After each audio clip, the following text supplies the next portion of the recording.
Pero yo no sabía que la crisis era un regalo que nos lleva a conocernos cada vez más. Entonces, cuando tienes las herramientas y cuando tienes a la persona correcta al lado que te dice, a ver, ¿qué hay detrás de esto? ¿Por qué sigues repitiendo esto y esto? Yo no sabía que repetimos todo aquello que no queremos aceptar. En ese momento fue, creo, uno de mis fondos, y ahí fue donde llegó este despertar de conciencia, que me di cuenta que el dinero no me podía salvar, porque ¿cómo se compra una familia? ¿Cómo se compra el corazón de tus hijas? ¿Cómo sanas las palabras que ya dijiste? Porque el primer ingrediente para ser valiente es tener miedo. Si no hay miedo, no hay valentía. ¿Y cuántos de nosotros, por miedo a aceptar nuestros miedos, no los podemos enfrentar? ¿Qué pasa con alguien que tiene traición? Pues se vuelve desconfiado. Es ese el típico controlador, el que todo quiere controlar porque nadie lo va a hacer como él. ¿Por qué? Pero en el fondo su verdadero miedo es a que en la infancia lo traicionaron. Algo pasó, alguien le falló, y entonces dice, yo no vuelvo a soltar el control.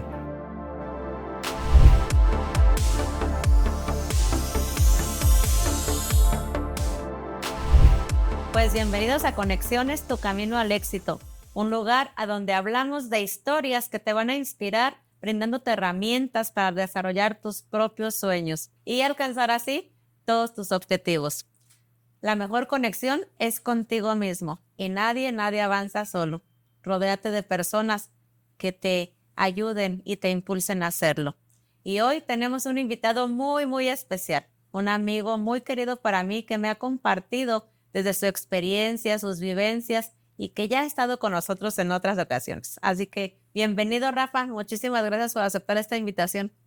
Hombre, Mari, al contrario, gracias por volverme a invitar. La verdad es que me encanta. Ahorita que llegué aquí a tu casa, wow, ya nos conocíamos, pero ahora que veo, y sobre todo porque hemos estado transitando espacios de crecimiento personal y bueno, y material también, aquí está materializado todo tu crecimiento.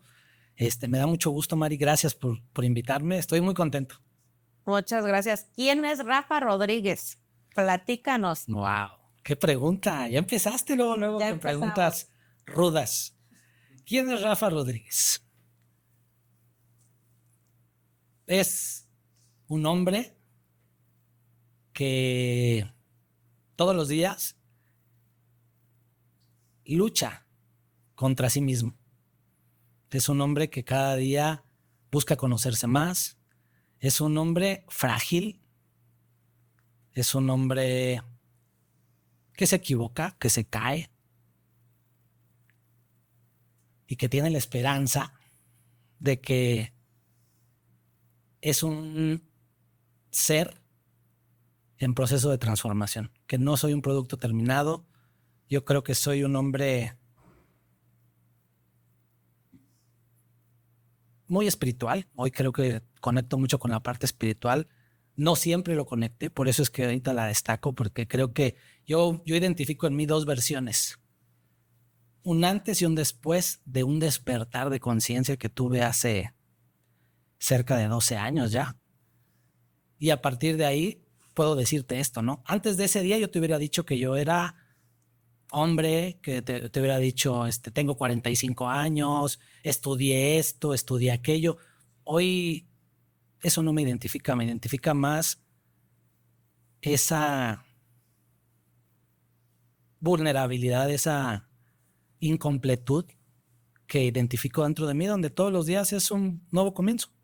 Entonces, así me percibo yo, Mari. Muy bien. Un hombre que lucha. ¿Te has cansado de luchar? Muchas veces. Me identifico un hombre que se rompe y que se cansa de, a veces quisiera, y es una pregunta que yo mismo me hago, ¿cuándo acaba este camino? De la búsqueda, de la interiorización, del despertar de conciencia. Yo así lo ubico, como la conciencia es algo que lo ve todo. Entonces, lo veo infinito. Yo me dedico al coaching, a acompañar a otras personas a conocerse, a hacer lo que yo te estoy diciendo. O sea, el primer coaching que uso es conmigo mismo, ¿no? Entonces, cuando llevo a otros a que se salgan del personaje, ser más persona que personaje, darse cuenta que dentro de nosotros hay un personaje que alguien nos vendió y que nosotros no le hemos creído, ¿no? Porque yo no soy mi nombre, yo no soy mi edad, yo no soy mi título, yo no soy mi carro, ni siquiera soy mi salud. A veces nos identificamos con soy mi salud, y cuando algo cambia dices, ya no soy, no. Entonces, yo me dedico a eso, a acompañar a personas en momentos de crisis, porque hace 12 años yo entré en una crisis, digo, toda la vida he tenido, pero yo no sabía que la crisis era un regalo que nos lleva a conocernos cada vez más. Entonces, cuando tienes las herramientas y cuando tienes a la persona correcta al lado que te dice, a ver, ¿qué hay detrás de esto? ¿Por qué sigues repitiendo esto y esto? Yo no sabía que repetimos todo aquello que no queremos aceptar. Entonces, el valor de la aceptación. Yo era un hombre que no aceptaba muchas cosas. Y creo que ahí es, por eso me mantenía en crisis. Por eso se repetían, porque si no aceptas, no aprendes. Y si no aprendes, no agradeces. Y si no agradeces, pues no creces. Y ya que hablas de crisis, Rafa, ¿cuál es la crisis más dura que has vivido y qué fue lo que te enseñó? Híjole, esa pregunta me la han hecho otras veces y yo siempre voy a contestar lo mismo, la que estoy viviendo actualmente. Entonces, para mí, si me preguntas cuál es la más difícil, la que estoy viviendo hoy. ¿Por qué? Porque las otras ya las pasé. Porque las otras ya las pasé, aunque hayan sido enormes, la que hoy tengo es la más difícil. Porque aun cuando me autoobservo sabiendo que vengo de una familia donde pues no tuve un papá, esas son crisis que yo podría decir que eran la más difícil. Pero hay días en los que ver a mi hija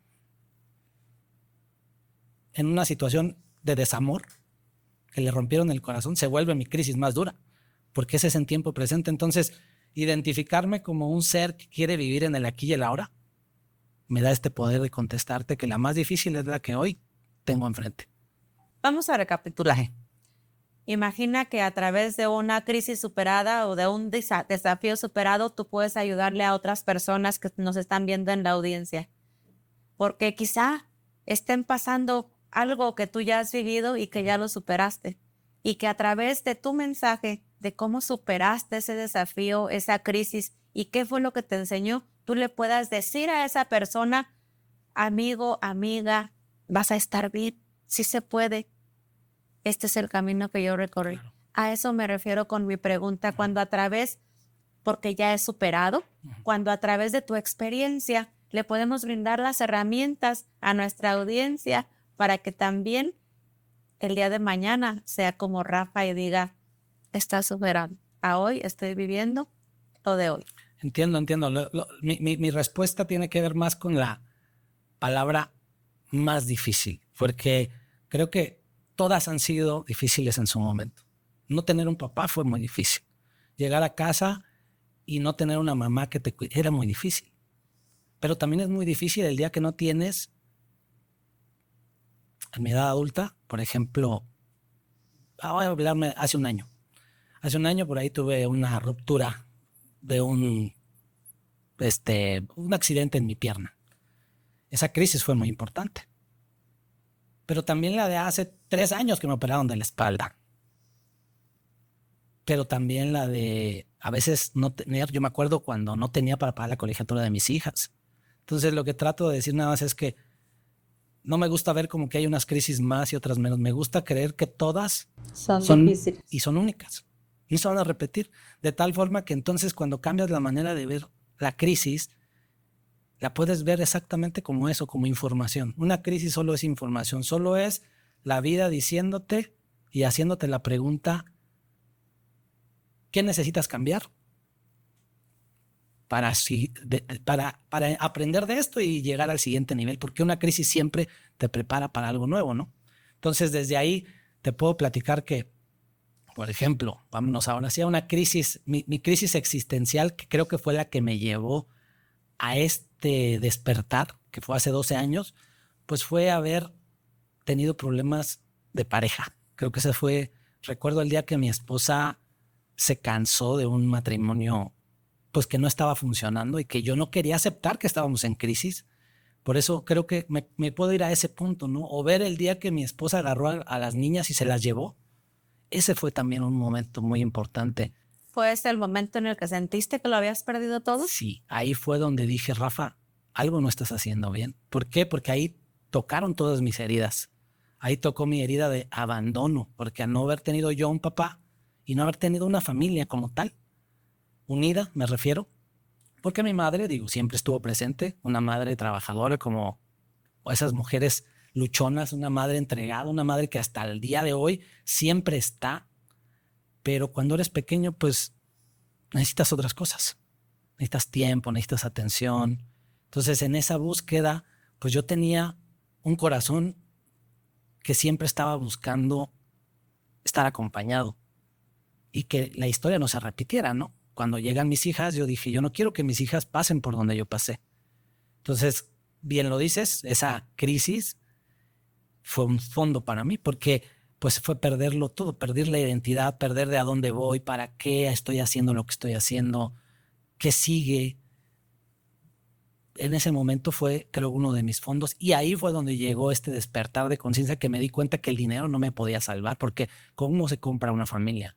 ¿Cómo se compra el corazón de tus hijas? ¿Cómo sanas las palabras que ya dijiste? Yo hasta ese momento era el típico hombre soberbio que creía que tenía la razón, que el que paga manda. Me acuerdo que era un paradigma muy tonto que yo tenía, porque dice, tú eso hace falta. No te hace falta nada. Soy el típico proveedor, ese fui. Entonces identifico dos versiones mías. El que estuvo siempre orientado al tener, porque ese fue el que yo me escondí detrás del tener, porque mi madre, de manera inconsciente, al no darme tiempo, me daba cosas. Y cuando digo cosas no me refiero a caras o baratas, simplemente el zapatito, en la libretita, y después se volvió pues el baloncito de fútbol, y después se volvió la escuela, la universidad, la ropita, y llega un día en que crees que eso es amor. Y yo eso hacía con mi familia, darles lo material. Era el típico hombre que decía, puedo llegar a tarde a casa porque el hombre que trabaja tiene derecho a no estar. El proveedor. Proveedor. A mí nunca me ayudaron a hacer una tarea, pues yo nunca les ayudé a mis hijas a hacer una tarea porque yo usaba las mismas frases de tu única obligación es el estudio y no necesitas que yo esté, tú puedes ser responsable. Estaba regido por un programa que te había sido heredado por tus antepasados, Sí. por tus ancestros. Así es, estaba programado para, digo, como todos, porque hoy sigo programado, y ese es el tema que estoy, cuando hablo de esa lucha es salirme del programa, porque el programa es esa mente que miente, la mente que cree que las cosas son así. Ya cuando, por ahí hay una frase que me gusta y es, dime tu verdad, y ahí se esconden todas tus mentiras, ¿no? Entonces, detrás de eso que tú crees que es la verdad, yo creía que la verdad era, los hombres no lloran, esa era mi verdad.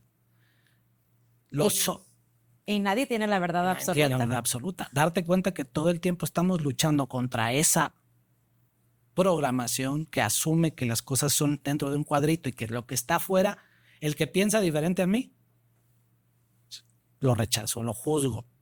De hecho, mucha parte de mi problema de pareja fue ese, porque yo quería que mi esposa pensara como yo. Hoy me puedo dar cuenta y digo, bendito Dios que mi esposa no piensa como yo. Bendito Dios que mi esposa no es como yo, pero tuve que romper ese patrón de creer que el que no piensa como yo está mal. Amigo, ¿me das permiso de decirte algo Claro. que yo pienso? Por supuesto. Es personal. Yo en lo personal no creo en la lucha y no lucho. Yo me esfuerzo. Wow. Porque si lucho me canso. Palabra, ¿no? Esa palabra es muy fuerte. Si yo lucho, me canso. Y como no me quiero cansar, me esfuerzo todos los días. Si tú haces esa transición de la palabra, porque lo que te repite este programa, nosotros somos un programa de todo lo que escuchamos y lo que nos repetimos todos los días, pero sobre todo de la emoción que nos causa.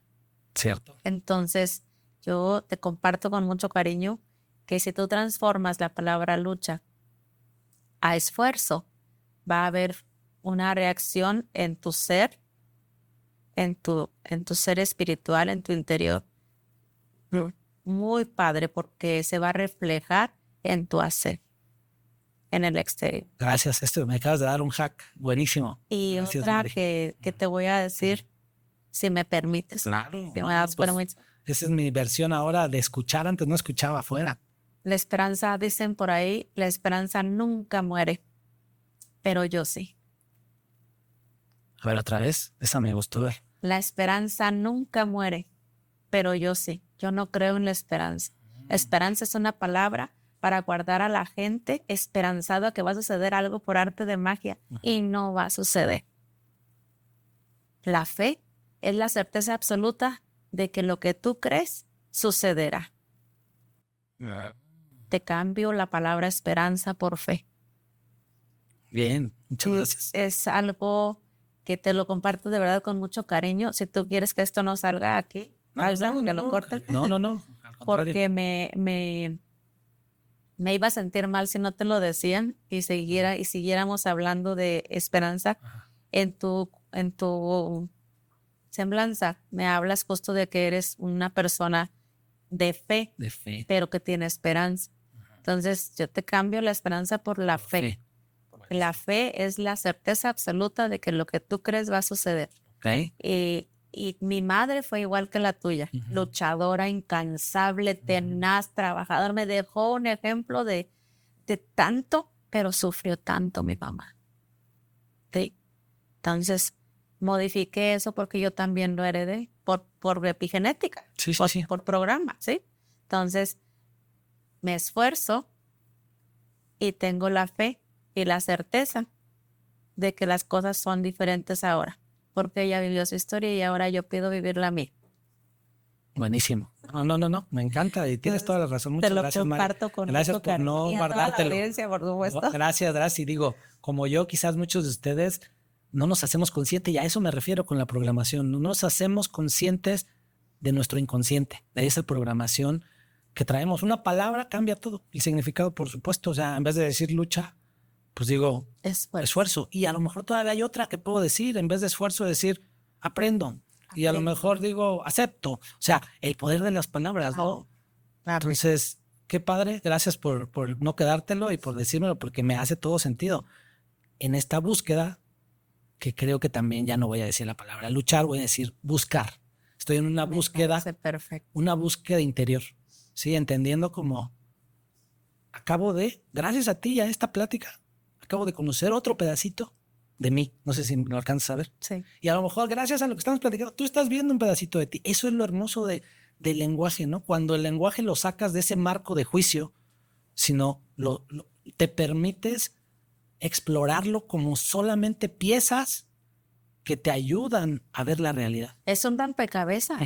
O sea, al final es un rompecabezas que si tú lo armas de acuerdo a tus sentidos, a tus objetivos, a tus sueños, a tus metas, a cómo quieres vivir, cómo quieres ser, cómo quieres sentir, se va empalmando perfectamente porque Dios te pone las piezas correctas.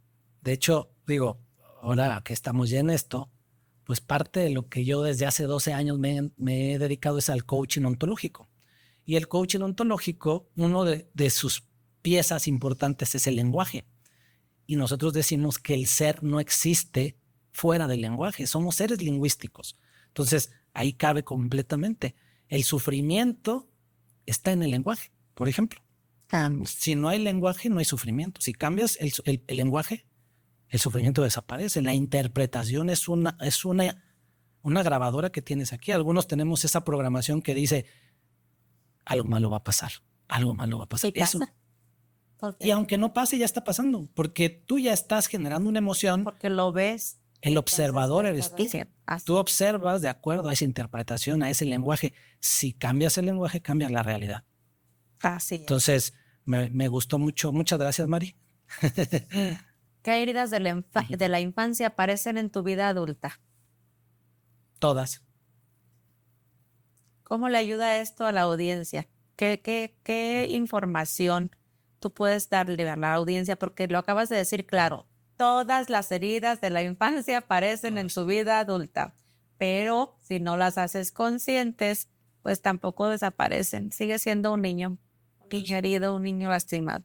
¿Cómo nos puedes ayudar a nosotros? Ya, justo le diste a un punto que a mí me encanta trabajar, que es eso, ¿no? El niño herido.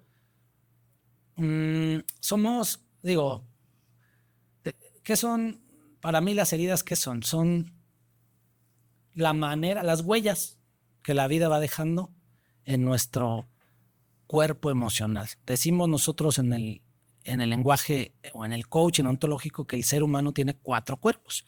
¿sí? No uno solo, como nos han dicho. No solo soy mi mano, no solo soy mi nariz, no solo soy lo que puedo ver. De hecho, gracias a lo que no puedo ver, existe lo que puedo ver.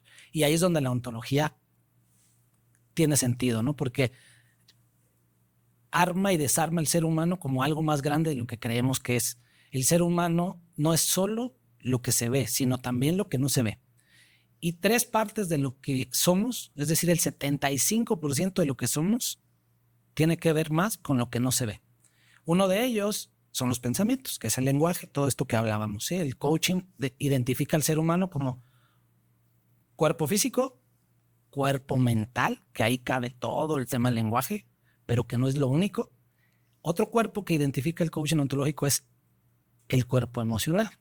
Y ahí es donde cabe muy bien el tema de las emociones y de las heridas. Y el cuarto cuerpo, que tampoco es menos importante, que de hecho para mí, en mi interpretación, es el más importante, porque gracias a ese existen los otros 3, es el espiritual o energético o cuántico, no sé cómo le quieras llamar, porque ya de acuerdo a las creencias de cada quien, hay gente que cuando le hablo de Dios se asusta, yo le llamo Dios, pero también hay alguien que dice, le vamos a llamar universo, le podemos llamar energía.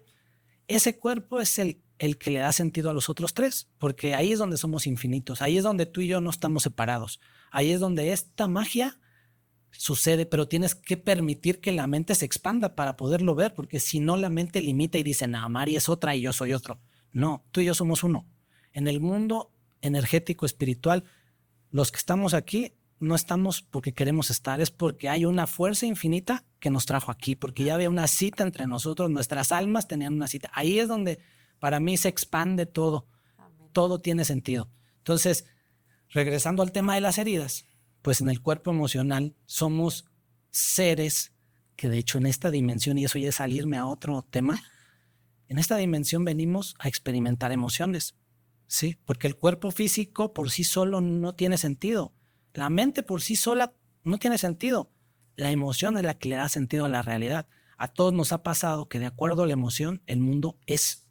Sí, unos frijolitos saben deliciosos con una emoción y saben diferentes. El mismo frijolito con otra emoción. Cuando estás triste, el frijolito sabe de una forma, y cuando estás agradecido sabe diferente. Y te pongo el ejemplo de un frijol, pero te puedo poner el ejemplo de una familia. Hay gente que puede tener la familia más hermosa y por una emoción no verlo. Sí, o puede tener el gran carro y el gran avión y una emoción no le permite disfrutar de aquello. Entonces las emociones son el ingrediente que le da sentido a la vida.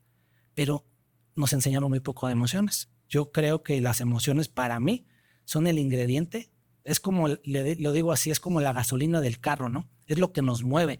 De hecho, emoción viene del latín y significa movimiento. Es el que le da sentido. Una emoción lo que hace es que te muevas, ¿sí? Por ejemplo, la ira es una emoción, no es buena ni mala. En el tema ontológico nosotros no consideramos las emociones como buenas o malas, solamente son.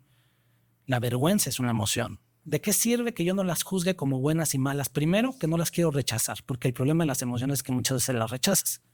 Como que si yo tengo vergüenza, es más, yo en los entrenamientos que doy, la pregunta que más me gusta hacer y que nadie levanta la mano es, levante la mano, ¿quién tiene miedo?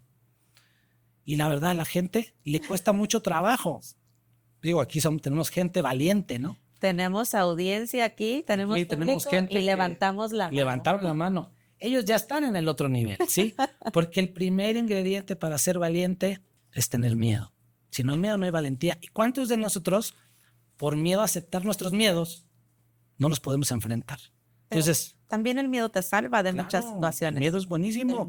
Hay que abrazar el miedo. Amigo. El miedo es tu amigo, es tu historia, es como cortarte un dedo. Es más, todavía te puedes cortar un dedo y puedes seguir avanzando, pero el miedo es como una cicatriz, de hecho, del cuerpo emocional. Nosotros le llamamos improntas. Las improntas son los puntos que van quedando en el cuerpo emocional. Así como en el cuerpo físico quedan cicatrices, en el cuerpo emocional quedan puntos. El perro que te mordió, el papá que se fue al norte, el grito de la mamá, el alcoholismo en casa, el exceso de exigencia en casa, la estrellita que te puso la maestra aquel día que te hizo sentir que si no eres el mejor no te la va a poner. Todo eso dejó una huella en tu cuerpo emocional.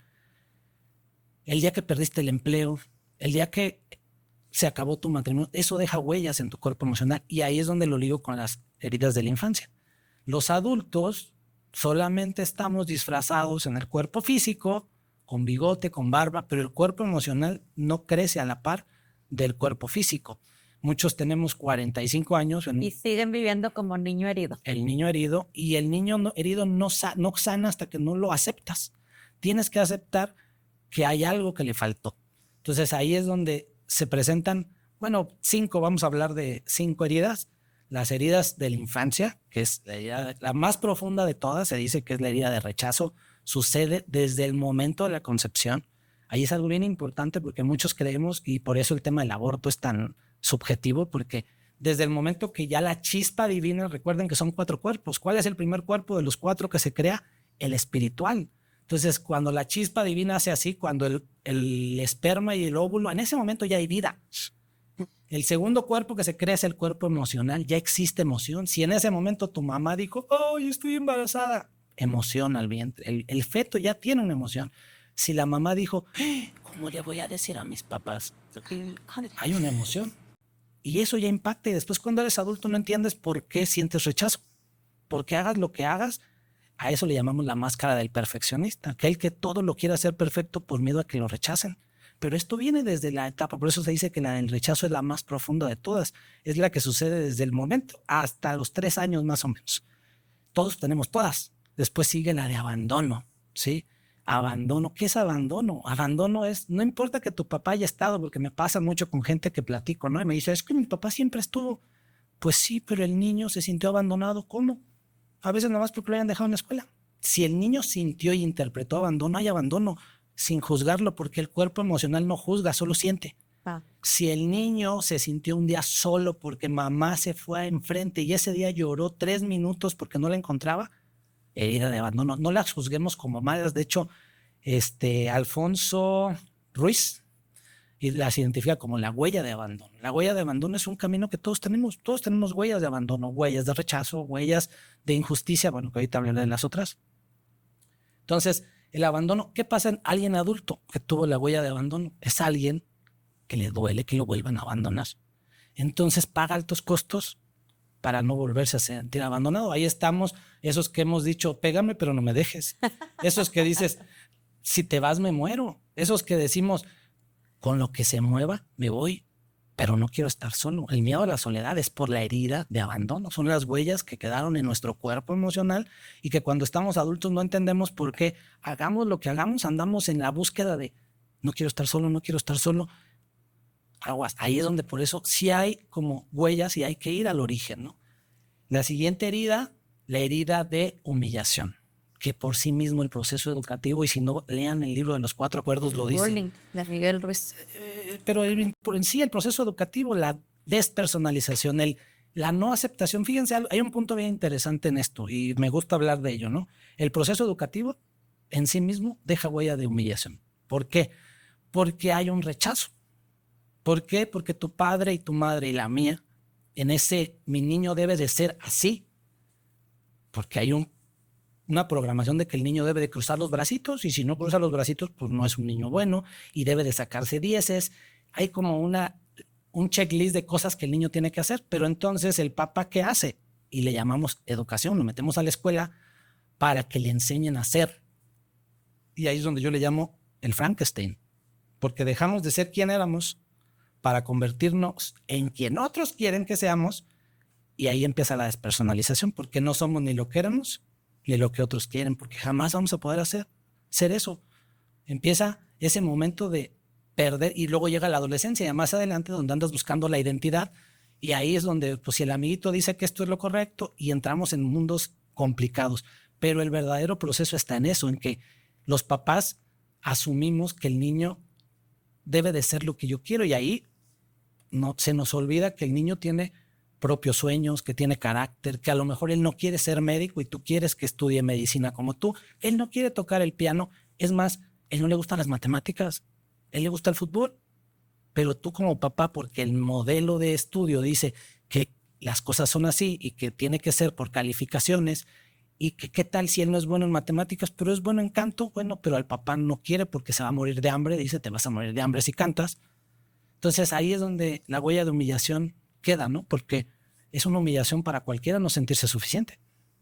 Decir, pues haga lo que haga, mi papá siempre dice, sí, pero aquello, pero usa los brazos, pero... Y ahí es donde dice Miguel Ruiz en el libro, ¿no? El sueño del planeta, le llama él, el sueño del planeta, lo que otros quieren para mí. Y ahí es donde el mitote, le llama mitote, se hace un relajo en nuestra cabeza. Y cuando estamos adultos, vivimos tanta ansiedad y tanta despersonalización porque siempre andamos buscando agradar a otros, el reconocimiento de otros, la aceptación de otros, cuando por eso digo que lo único que vale es hacia adentro, no hacia afuera. Entonces ahí está la tercera, luego sigue la huella de injusticia, que es esa parte donde todos hemos pasado por algún momento en donde sientes que es injusto y sobre todo, y lo voy a decir, pues en los hermanos. Ahí es donde la huella de injusticia más está. ¿Por qué? Porque muchos hemos pasado por ese proceso donde papá y mamá, sin darse cuenta, porque no lo hacen queriendo saber, queriendo hacerlo, pues te comparan. Te comparan con el primo, te comparan con el hermano, porque él sí hace la tarea y tú no. ¿Por qué? Porque él sí cruza los bracitos y tú no. Pero tu personalidad es de ser inquieto, eres otro. Pero empieza el rechazo, el ¿por qué no eres como tu primo? ¿Por qué no te sacas 10 como aquel? ¿Por qué tú, y te creas una programación y cuando eres adulto te sientes, lo que dije, no suficiente porque es injusto, porque tú hacías todo y aparte hasta los papás decimos, me pasa, el papá cuida al más que. Pendejo. Y eso es injusto. Claro, todos hemos pasado por ahí y entonces resulta que si tú no fuiste el más pendejo, Tu papá no estaba. porque él busca, y todo, yo como papá también a lo mejor lo haría, pero el hijo no lo entiende. El hijo no tiene por qué entenderlo, solo siente injusticia. Y la última es la de traición, que todos en algún momento hemos sentido traición y a veces de las personas más cercanas. Papá se fue con otra, traición. Mamá no estaba el día que necesitabas y no te protegió y protegió, traición. Hasta la hermana, o sea, la traición está entre los amiguitos. No se diga cuando ya crecemos y nos toca pues el tema de pareja, el tema de negocios, el socio te traiciona. Entonces, la traición, ¿qué pasa con alguien que tiene traición? Pues se vuelve desconfiado. Es el típico controlador, el que todo quiere controlar porque nadie lo va a hacer como él. ¿Por qué? Pero en el fondo su verdadero miedo es a que en la infancia lo traicionaron. Algo pasó, alguien le falló y entonces dice, yo no vuelvo a soltar el control. ¿Y qué es control? Pues ausencia de fe, hablando de eso. Y hay un tema muy padre que en el tema de los seres humanos y de las personas, el control, lejos de lograr lo que parece que va a lograr, logra lo contrario. ¿Sí? ¿No te has fijado que entre más quieres controlar, menos? Y aplica para hijos, aplica para hermanos, aplica para papás, aplica para empleados, parejas. Para parejas. Pero fíjate, si no te das cuenta que el problema no es el otro, sino tu herida de la infancia, toda la vida estás pensando que todos no pueden hacerlo. Entonces, pues ahí hay mucho. Digo, cada una de ellas nos podemos aventar aquí un poco. Y si hasta aquí les ha parecido interesante, imagínate lo que sigue. ¿Es posible reprogramar una historia de dolor? Comparte este episodio y compártelo con personas que creas que esta información le va a servir y le va a ayudar para construir una vida plena, una vida mejor. Rafa, ¿es posible reprogramar una historia de dolor? Claro. ¿Y cómo? Pues resignificando. O sea, primero tienes que hacer, paso número 1 es parar. ¿Sí? De repente vivimos tan en automático que lo último que tenemos tiempo es para parar. ¿Para qué? ¿De qué sirve parar? Pues para dejar de vivir como venías viviendo. Es la definición de locura, ¿no? Albert Einstein decía que la definición de locura era eso, que el ser humano era alguien que estaba como loquito, loco. ¿Por qué? Porque era alguien que creía que haciendo cosas iguales iba a obtener resultados diferentes. Yo les pongo un ejemplo a mis chavos cuando doy los talleres y les digo, a ver, imagínate, tú quieres un pastel de piña, porque te gusta el pastel de piña, porque tu hermana hizo un pastel de piña y tú tienes la receta. Y cuando haces el pastel de piña, le pones 1 kilo de harina, 2 huevos, 1 litro de leche y 3 duraznos. Lo metes al horno, lo dejas el tiempo, cuando sale, te lo comes y el pastel, ¿a qué sabe? ¿A qué crees que sabe? A durazno. A durazno. Y yo me voy a quejar. Voy a decir, pinche pastel, ¿sabe a durazno? Al día siguiente vuelvo a hacer lo mismo. 2 huevos, 1 litro de leche, 1 de harina, 3 de durazno, lo meto y al mismo tiempo, ¿a qué vas a ver? A durazno. Bueno, Albert Einstein dice que así estamos los seres humanos. Sabemos lo que tenemos que hacer y sabemos que si sigo haciendo la misma fórmula, el resultado va a saber a durazno, pero yo quiero que sepa piña. Yo quiero una familia diferente, pero hago lo mismo todos los días. Yo quiero una abundancia diferente, pero hago lo mismo todos los días. Entonces, por eso digo, ¿se puede? Sí, parar. Primero hay que parar y darte cuenta y decir, a ver, Rafa, la conversación es conmigo. Rafa, ¿cuándo te vas a dar cuenta que lo que necesitas cambiar es el ingrediente piña? Entonces, parar. En este caso, ¿se puede reprogramar el dolor? Claro, para. Y la pregunta es, ¿qué necesito aceptar que no he aceptado para entender que este sufrimiento, el que sea, desde un dolor de uñas hasta la muerte de papá, vino para que yo aprendiera algo? ¿Qué necesito aceptar? ¿Que estoy enojado? ¿Que estoy queriendo que las cosas sean como yo digo? ¿Que me hace falta entender que la muerte no es el final?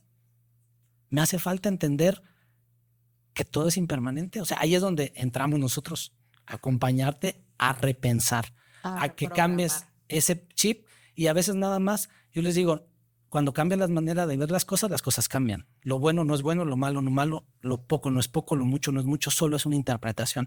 Somos seres que interpretan la realidad de acuerdo a cómo acomodan las palabras. Les digo, es como un rompecabezas, pero a veces nomás cambiando las palabras, todo el significado cambia. Entonces, por supuesto que sí. Si cambias la manera de ver ese dolor, te vas a dar cuenta que el resultado va a cambiar y entonces ahí es donde suceden los crecimientos cuánticos, donde el salto cuántico. Dicen, no manches, yo no sabía que era capaz hasta que lo hice. La diferencia es la acción. La acción. Muy bien, amigo. ¿Qué es lo que Rafa Rodríguez sabe que casi nadie sabe? Wow, esa es Me gusta que te quedes pensando. Muy buena pregunta. ¿Qué es lo que sabe Rafa Rodríguez? Que casi nadie sabe. Que el sufrimiento es una elección. Y que sufrir es un gran regalo. El sufrimiento es una elección y sufrir es un gran regalo. Te voy a decir por qué. Tenemos que entender que la mente, que la realidad sucede entre 2 puntos. Siempre hay un contrapunto. Digamos que es como la ley del universo, ¿no? Vamos a llamar paradojas. ¿Sí? El mundo interpretativo es una paradoja. Estés donde estés, hay un extremo. Por ejemplo, esto lo entendí en el mundo del budismo. He andado mucho también con los budistas. Ellos le llaman dukkha, ¿sí? A este concepto. Y es lo contrario al amor. Porque el amor también tiene un punto contrario. Así como la vida tiene un punto contrario y es la muerte, así como lo bueno tiene un punto contrario, desde tu interpretación, el amor tiene un punto contrario y es el sufrimiento. El sufrimiento es maravilloso. Porque si no aceptas el sufrimiento, tampoco vas a aceptar el amor.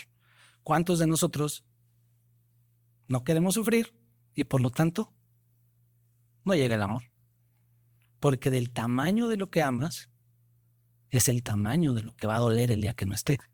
Ese es un punto valiosísimo. Entonces, fuerte. Wow. ¿Entendieron? ¿Sí entendieron? A ver. Lo repito. Repite. Sí, repite. Está buenísimo, ¿eh? Está muy bueno. Agarren la onda. Sí. Si tú no amas el punto contrario a lo que amas, lo que tú crees que amas va a desaparecer. Dicho de otra manera, ¿cuántas personas por miedo a sufrir? Por eso dije que el sufrimiento es algo que se elige y hay que abrazarlo y está bien que duela. Porque entonces, el punto contrario al sufrimiento, ¿cuál es? El amor. Y te lo digo, y el Dukkha lo dice, del tamaño de lo que amas va a ser el tamaño de lo que va a doler. Ejemplos, ¿amas a tu hijo? Mucho. Un día no va a estar. Y el mío tampoco. No hay que tenerle miedo al sufrimiento, porque tenerle miedo al sufrimiento es no vivir. Es siempre andar con miedo. ¿Tienes miedo al amor? Porque un día alguien te lastimó. Muchos nos hemos quedado ahí en decir, yo ya no vuelvo a amar. Me quemé. No. Hay que abrazar el sufrimiento, porque el sufrimiento, ¿verdad? Sí. Igual. Oye, la pobreza. Necesitas amar la pobreza para valorar la riqueza.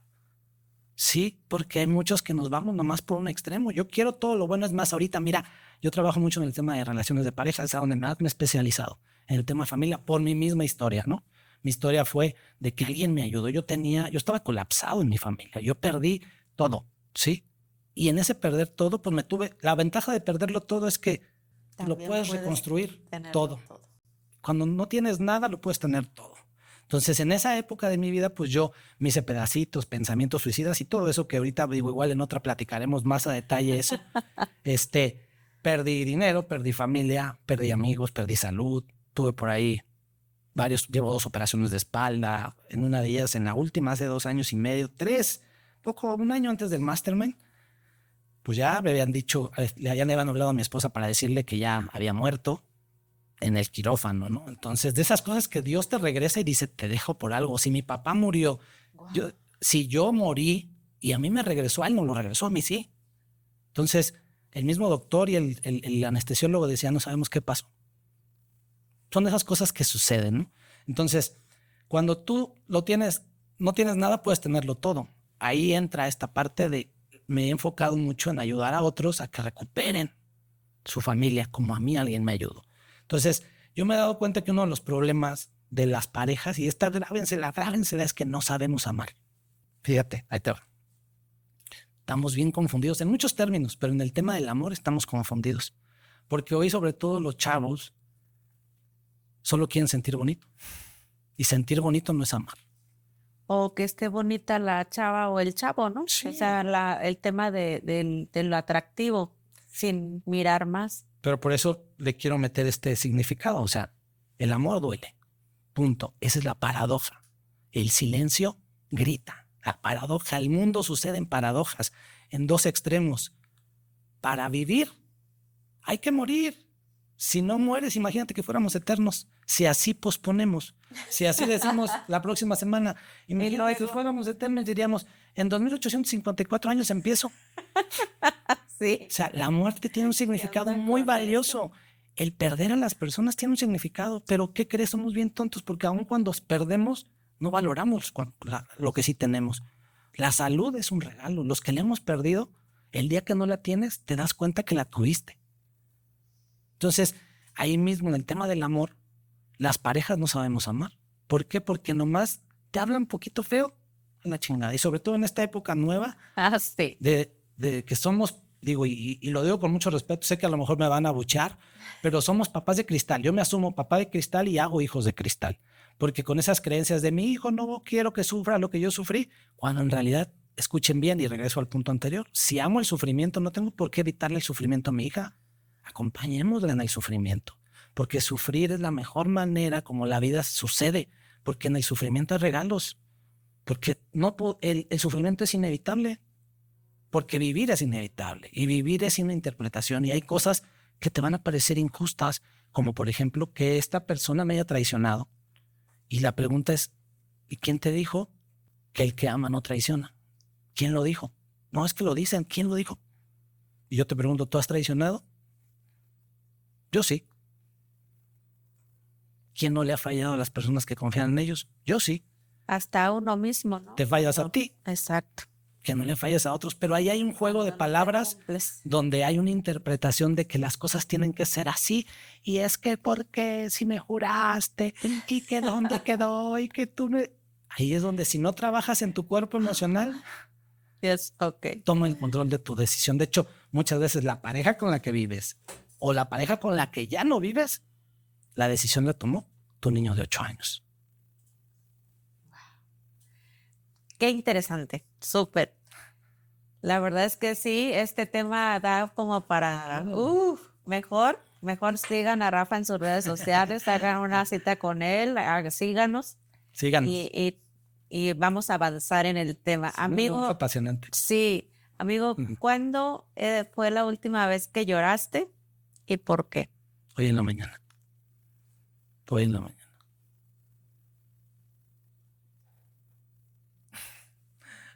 En la medida que he expandido mi conciencia y que he trabajado mis 4 cuerpos, hay una conversación que ya cambié y es llorar es maravilloso.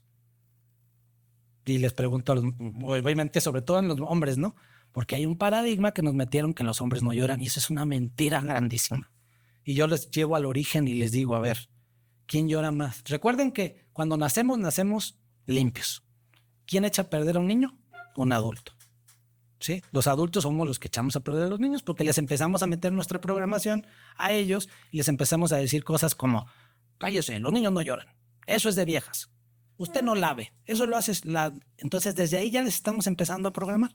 Entonces, resulta que vámonos al origen, porque a mí no me creen, igual yo estoy mintiendo. ¿Quién llora más, un niño o una niña? Las niñas. ¿Crees? Lloran igual. Lloran igual. ¿Sí me explico? Tu programación salió. Lloran igual. ¿Qué pasa? Los adultos empezamos a programarlos y a decirle el niño tiene que y la niña tiene que. Si un niño juega con muñecas, se vuelve niña. Empiezan los paradigmas, ¿no? Si un niño juega con la comidita, los paradigmas, eso no es real. Si un niño llora, no se vuelve niña. Y si un adulto llora, no es niña. Son paradigmas. Y si juega tampoco. Me hiciste que me acordara porque hace unos días acabas de ver a mi nieto Leo de 5 años. Y tengo una nieta mayor, su hermanita mayor. Y hace unos días lo puso a jugar de niña. Pero le pagó. Entonces él tenía un beneficio y entonces se prestó al juego y está chiquito. Sí. Y entonces yo llego a la casa y él corre a esconderse. Entonces, de nosotros los adultos, entre ellos no hay problema. Entonces ya le digo, ¿por qué te escondes? Y dice, y ya me platica Barbie, ¿por qué anda de niña? Porque le voy a dar esto porque si él juega conmigo. Y yo le digo, pero tú puedes jugar de niña. O sea, fíjate, o sea, yo sabía que no le podía decir, no, tú eres un niño, ¿no? Entonces, pero tú puedes jugar de niña porque es como si estuvieras actuando. Hay muchos actores que se visten de mujer para hacer una telenovela, una película. O sea, no pasa nada, tú estás interpretando un papel. Y entonces ya se sintió en confianza y ya salió de allá de él. Porque fuiste un adulto responsable, pero imagínate que le hubiera tocado otro adulto. ¿Qué le hubiera dicho un macho promedio? Quítese eso, se va a volver no sé qué, va... Ya lo dejó programado para el resto de su vida. Sí, es correcto. Sí, estoy totalmente de acuerdo. Porque aparte lo he escuchado, digo, a lo largo de mi vida he escuchado esas frases en otras familias y sí, son costumbres heredadas. Y entonces ahí regresamos al origen de llorar. Llorar es bueno, llorar es como ir al baño. Tu cuerpo físico necesita expandirse, sacar lo que no sirve, ¿verdad? Tu cuerpo emocional también. Tu cuerpo emocional. ¿Un niño cuántas veces llora al día? Un adulto también puede hacerlo. Entre más... Y yo donde les digo, las emociones no las juzgues como buenas y malas. Llorar no te hace frágil, no te hace malo. Es más, ¿dónde está lo malo de ser frágil también?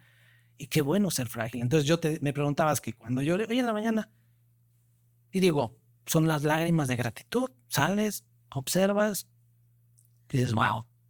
Amigo, ¿qué legado les vas a dejar a tus hijas? Esto.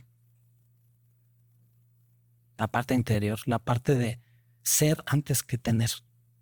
El tener llega como resultado de ser, no al revés como me programaron a mí. A mí primero me dijeron, ¿cuánto tienes, cuánto vales? Ser antes de tener, porque el resultado llega después. Primero hay que ser, no como nos programaron. Porque mira, cuando pones primero el tener, todos hemos pasado por eso, por la historia de la zanahoria. Te dijeron que cuando tuvieras una casa ibas a ser feliz y ya la tuviste y ¿qué? Te dijeron que cuando tus hijos crecieran ibas a ser y te dijeron que cuando encontraras una pareja y ¿por qué? Porque te pusieron la historia de la zanahoria. Vas primero por el tener. Cuando vas primero por el ser, lo demás llega por añadir. Llegó solo. Amén. Totalmente de acuerdo. ¿Cómo es la historia de la zanahoria para los que no la conocen? Un caballo, te pones una zanahoria enfrente. Pues esa es una historia, ¿no? Y el caballo sigue avanzando y avanzando, pero nunca alcanza la zanahoria. Porque la zanahoria siempre está, es como le llama Eduardo Galeano, la utopía. ¿Qué es la utopía? Es como la línea del horizonte, es como la zanahoria. Das un paso hacia la línea del horizonte y ¿qué pasa con la línea del horizonte? Se aleja. 5 pasos se aleja, le corres y se aleja. La zanahoria igual. O como el arco iris. ¿Quién ha llegado al extremo del arco iris? Se te va, se te va, se te va. Y ya estoy aquí. No, se te va, se te va. Hay alguien, y digo, ahí voy a entrar también en un tema que a veces es polémico. Discúlpenme si a alguien le molesta. Pero esa es mi chamba, repensar la mercadotecnia.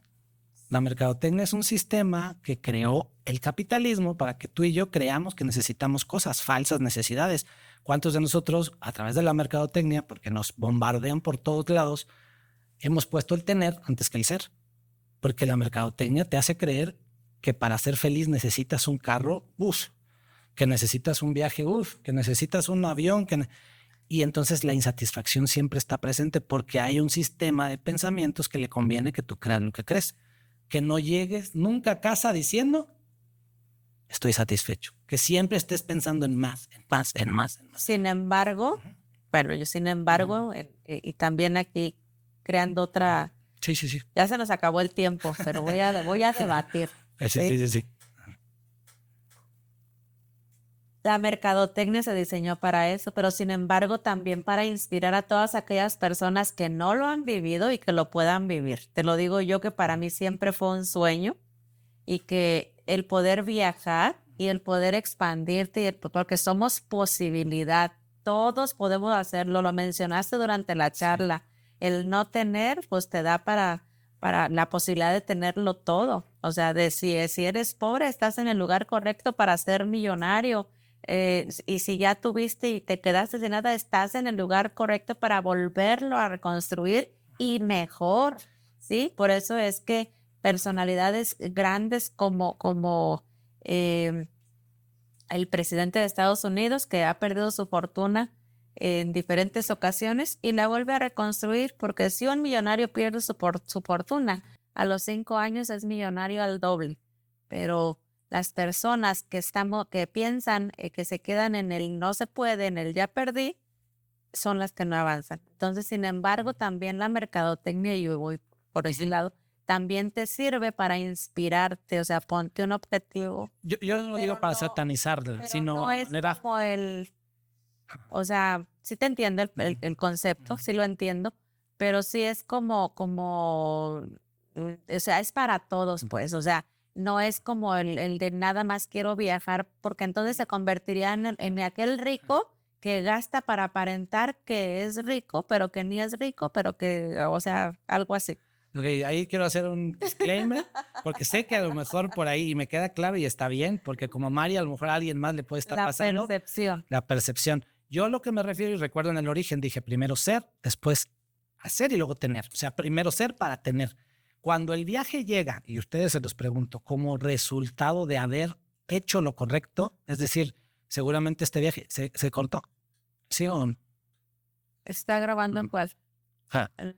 Seguramente el viaje, digo, voy a hablar de ti o de mí o de cualquiera. Hemos hecho viajes desde el tener y hemos hecho viajes desde el ser. Así es. El carro no está mal cuando lo obtienes desde el ser. La casa maravillosa no está mal cuando lo obtienes desde el ser, porque cuando lo pones como primero, no llena. Lo que quiero decir es, todos hemos ido a un viaje donde al día siguiente del viaje otra vez te sientes vacío. Todos hemos tenido un logro, el que sea, que al día siguiente dices, ¡puf!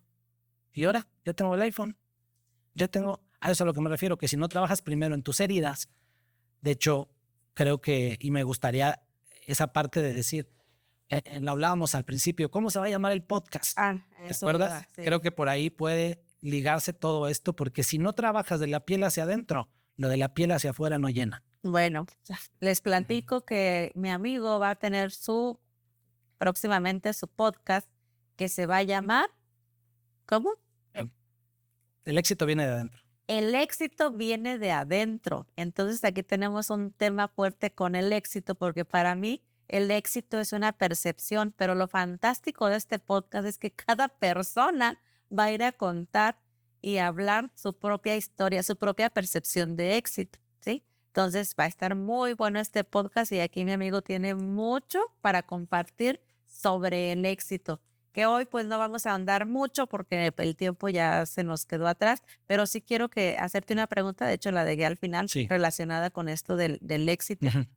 Hay personas que parecen exitosas, y va ligado a lo que yo comentaba, parecen exitosas, pero están vacías por dentro. Y la otra es, las emociones que viven son las que sabotean su éxito, pero también lo mencionaste, hay personas que tienen éxito, pero ni siquiera lo disfrutan, es más, ni se dan cuenta. por la emoción que llevan, ¿sí? Entonces, ¿qué me podrías tú decir de todo esto en cuanto y relacionado con lo de tu podcast? Hablando de personas exitosas que... Me encanta esto porque es el tema de qué es el éxito. Digo que nace desde esa pregunta y regresamos a lo que tú dijiste ahorita, ¿no? Te lo platicaba antes, ahorita iniciando me preguntaste y te decía, creo que desde ahí ya estamos confundidos, ¿no? Cada vez que tú te autoobserves, tú o yo, preguntándole a otro qué es el éxito, desde ahí, desde mi punto de vista, ya estás fuera del foco, porque el éxito es una fórmula personal. El problema es que andamos buscando éxitos de otros. Haz de cuenta que estás buscando en el GPS de otro, viendo el teléfono de otro y el tuyo no lo ves. Viendo los hijos de otro, pero no ves los tuyos. Viendo los logros de otro, pero no ves los tuyos. Cuando de verdad, si partimos desde el origen y hablábamos de somos seres emocionales, pues cada quien tiene diferentes emociones y por lo tanto cada quien tiene diferentes búsquedas. Entonces el éxito para mí, a lo mejor yo que no tuve papá, que no tuve una familia, para mí el éxito más grande es tener una familia. Y habrá quien justifique y diga, no, es que el éxito más grande tiene que ser tener un avión.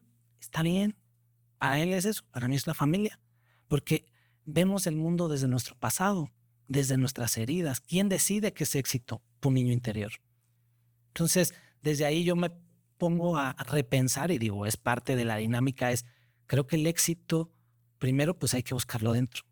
Por eso decía, el éxito empieza por ti, ¿no? Yo no puedo pensar que lo que para ti te llena me va a llenar a mí. Y ahí es donde a veces los papás caemos en eso. Queremos que nuestros hijos vean el mundo como yo. Amigo, perdón. Sí.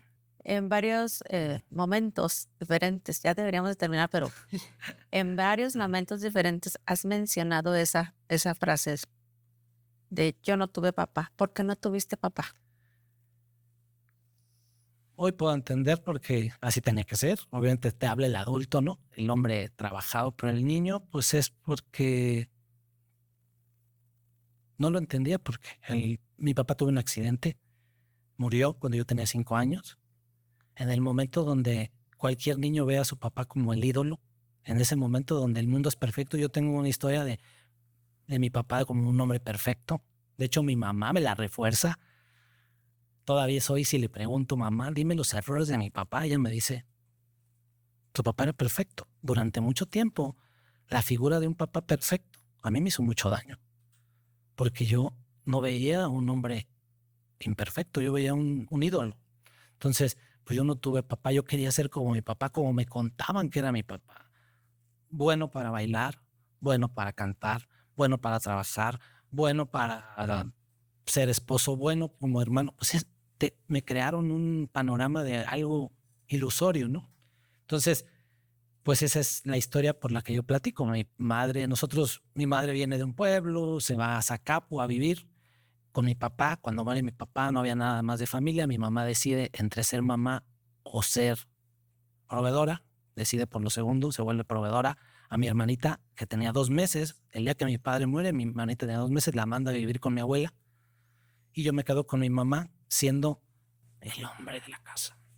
Y bueno, pues ahí pasaron un montón de cosas porque pues yo fui el bote de basura de mi mamá, de emocional, de muchas cosas. Mi mamá, en medio de su necesidad de ser proveedora, porque ella también se programó como ser mamá es proveer y que no le falte nada a mi hijo, cuando en realidad lo que el niño necesitaba era atención. No había tiempo para la atención. Yo, en otro podcast que hice con Ramón, donde me llevó al fondo, me decía, ¿y entonces quién te educó? Le digo, pues los vecinos, los compadres. Yo me acuerdo que pues no había familia.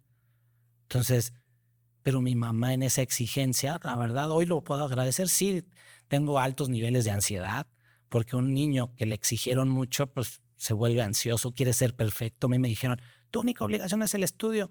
Yo durante toda mi etapa de educación, pues quise ser el mejor. Ustedes saben que estar en el cuadro de honor cuesta. Yo era de esos, de los de cuadro de honor, pero el del cuadro de honor también sufre, porque ser el segundo es el primer perdedor. Y todo el tiempo estar en esa lucha, incluyendo cuando ya en la universidad, yo creía que de verdad valías en función a ese número. A mí me programaron que ese número me daba valor. Entonces, durante mucho tiempo, el estudio fue mi escape. Siempre me metí al estudio, el estudio, el estudio. Hoy digo, gracias al estudio tengo muchas facilidades. Pero sí, pues fue una mamá que se autoinventó el éxito como que mi hijo sea alguien en la vida. Entonces, para yo ser una buena mamá, necesito que mi hijo sea alguien en la vida. Y para que él sea alguien en la vida, le voy a exigir lo que sea necesario. Y frases como, el que te quiere te hará sufrir. Me acuerdo que me decía, si yo no te quisiera, no te exigiría. Yo te exijo porque y pues te programan. Y yo decía, pues sí, el que te quiere te puede exigir y te puede. Mi mamá era, y todavía, la verdad, y le digo con mucho amor a mi mamita, que seguramente en algún momento lo va a ver, y se lo he dicho, mi mamá es una mujer que ha trabajado mucho ahora en la parte interior, sí, que habíamos tenido pláticas muy poderosas ahora también. Gracias a este despertar de conciencia mío, pues también he jalado a ella y a mi hermana también, pero de ahí para atrás mi mamá era una mujer que todo lo medía en función al tener, sí, entonces, y yo también. Entonces ella siempre evaluaba el qué has hecho, cuánto tienes, qué compraste, qué haces, va, eso era éxito. Y yo también me la creí, que el éxito era tener. Entonces mi mamá siempre se fijaba en el arroz negro. Yo también hacía lo mismo. Mi mamá llegaba y aunque todo estuviera hecho y aunque me hubiera sacado buenas calificaciones, sí, pero los zapatitos no los limpiaste. Sí, pero no has calentado las tortillas. Sí, pero te dije 10 minutos y llegaste 11 minutos tarde. O sea, mucha exigencia, pero eso en mi edad adulta me ha hecho ser lo que mi gente que me conoce dice, ese es muy cuadrado. Esta es la explicación por la que soy muy cuadrado. Soy un hombre de muchos hábitos. Eso es bueno para un adulto. Lo vuelve exitoso en el mundo del tener. Porque eres disciplinado. Soy bueno para muchas cosas que ella me heredó. Trabajar. Yo durante muchos años no hacía otra cosa más que trabajar. Yo me casé bien chavo. Mis amigos andaban en el desmadre y yo ya estaba trabajando, ¿no? Yo fui papá, tengo hijas ya de 23 años. ¿Por qué te casaste joven? ¿Querías Porque, huir o querías más responsabilidad? muy buena pregunta. Yo creo, ahorita que me lo dices desde ese punto de vista, quería huir. Quería como hacerlo a mi manera. La manera de mi mamá me tenía asfixiado porque nunca era suficiente. Nunca era suficiente. Hiciera lo que hiciera, siempre había algo que faltaba. Entonces, ahorita que me haces la pregunta y que entro aquí como en la emoción, digo, seguramente mi alma, mi ser, lo que quería era huir. Yo tenía 21 años cuando ya tenía a mi niña. Y pues desde ahí empecé, desde antes de eso empecé a trabajar, ¿no? Porque pues, el hombrecito de la casa, tú sabes, y tú no puedes fallar porque tu hermana y tú esto, ese fui yo. Pero pues llega un día en el que eso también genera consecuencias, porque como era conmigo, era con los demás. Así fui con mi esposa, muchas cosas le exigí que la llevé al límite porque nunca era suficiente. Yo era el experto en encontrarle el error a mi esposa. Todo lo que hiciera bien yo no lo veía, solo veía lo que no, porque así me educaron. Y ese fue el mundo durante muchos años que yo vi. Mi observador estaba enfocado siempre en encontrar el error. ¿Cuál es el error número 1 que destruye a una pareja? Hoy te lo voy a decir y te lo digo porque hoy tengo mi fe a tope, es sacar a Dios de la fórmula. Yo lo saqué durante mucho tiempo. Yo creí que de verdad tenía que ver con nosotros, conmigo. Mi soberbia creyó que yo era él. Se me olvidó que Gaby fue un regalo para mí, que Dios la eligió para mí.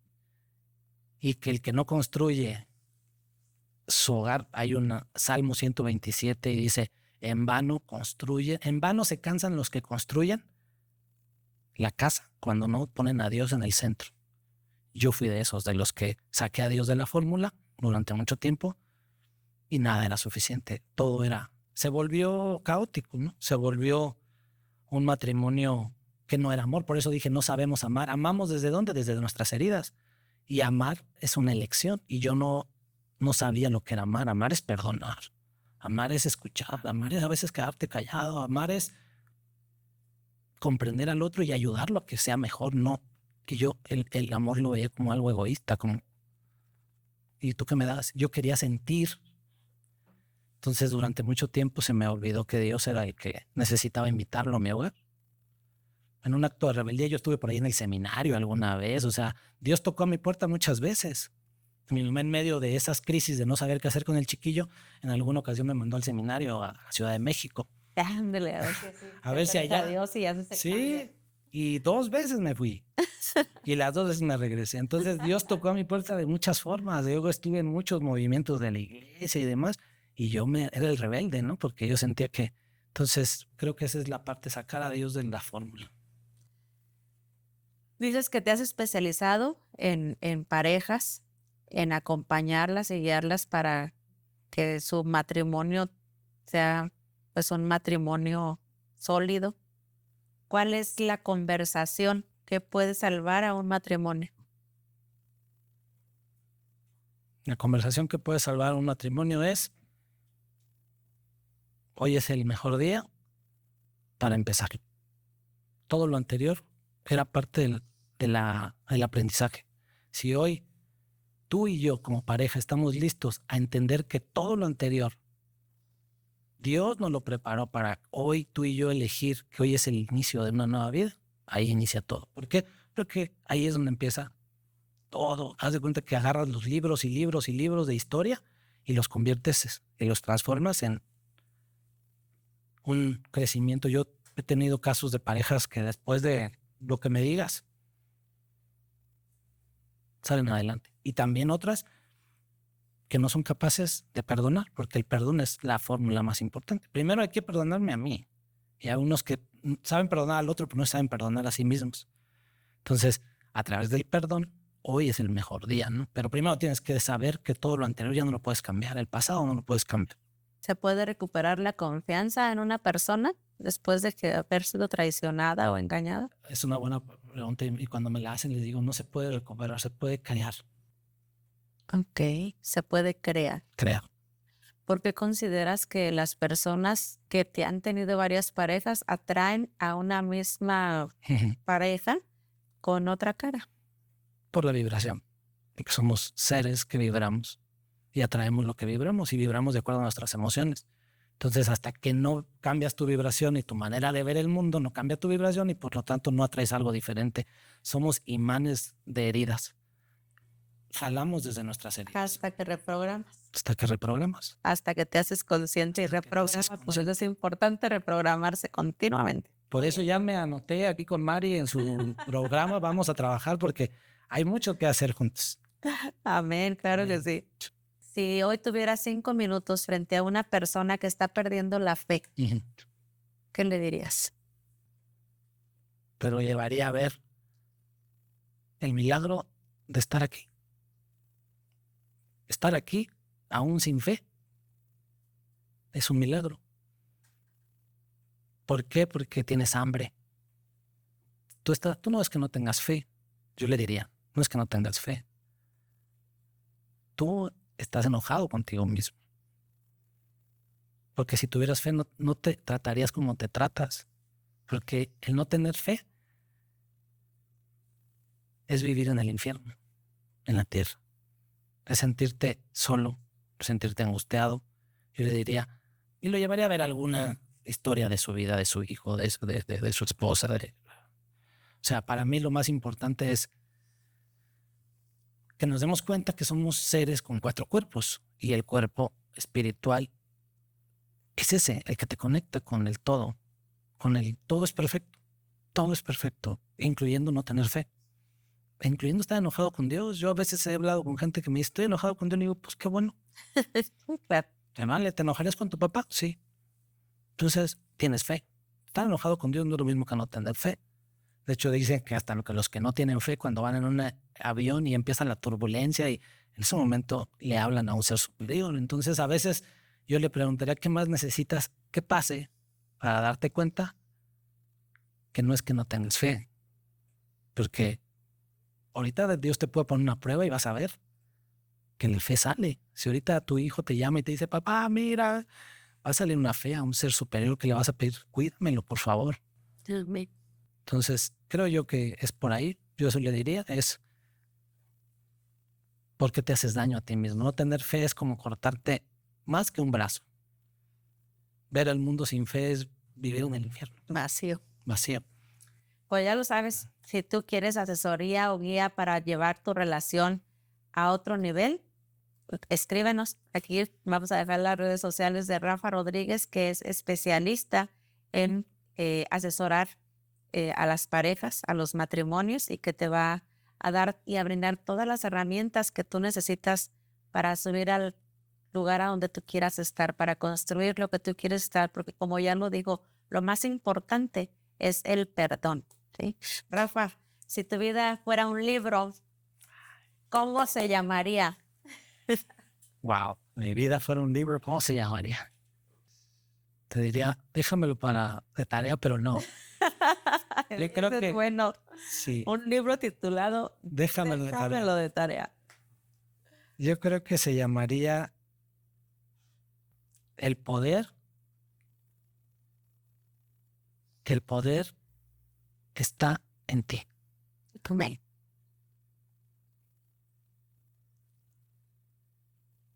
Así le pondré. Pues que es algo que he aprendido con el tiempo, que no depende de los demás, que el otro no existe, que el otro solamente me muestra lo que yo tengo que trabajar, que eso que me quejo del otro es porque es algo que yo no he trabajado en mí. Entonces yo me diría eso, que el poder está en ti, está en mí. El poder está en ti. Y si te ha gustado este episodio, suscríbete y compártelo. Nos vemos en el próximo episodio. Recuerda, Conexiones, tu camino al éxito, a donde hablamos de historias que te inspiran para construir tus sueños. Bye.